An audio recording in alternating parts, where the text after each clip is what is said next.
আরব আমিরাতে একটা গাছ পোষা, একটা গাছকে বাঁচিয়ে রাখা মানে একটা হাতি পোষার শামিল। অর্থাৎ এক একটা গাছের পেছনে তারা হাজার হাজার দিরহাম খরচ করে। তাহলে ভাবুন একটা পার্কের পেছনে তাদের কি পরিমাণ এফোর্ট এবং কি পরিমাণ খরচ করতে হয়।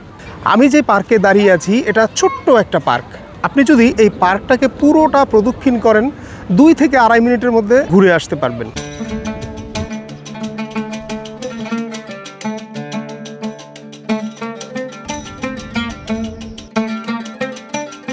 আর আরব আমিরাতে এ ধরনের ছোট ছোট অনেক পার্ক আপনি পেয়ে যাবেন।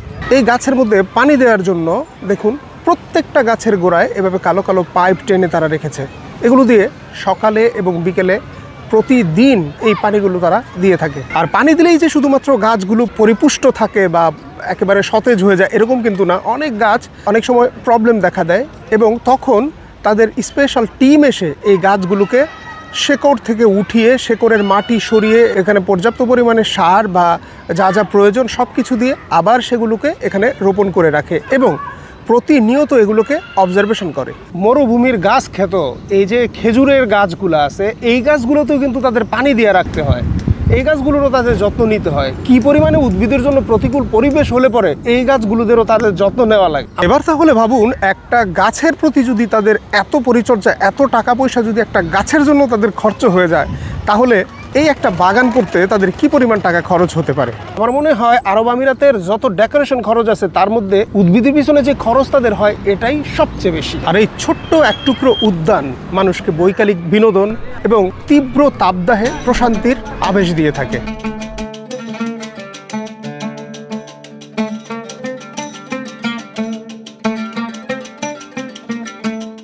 এই মধ্যপ্রাচ্যের এরাই বুঝে এক টুকরো সবুজের মর্ম কতটুকু। তাই তো বিশ্বের সবচেয়ে বড় ফুলের বাগান নির্মাণ করে তারা বিশ্বকে তাক লাগিয়ে দিয়েছে।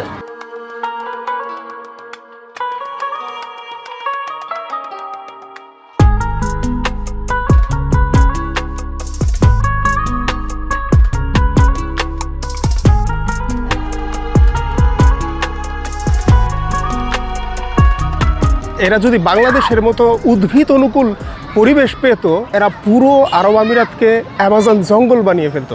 অথচ আমরা বনভূমি উজাড় করে দিই, খালি জায়গাগুলো ফেলে রাখি। আসুন গাছ লাগাই, পরিবেশ বাঁচাই।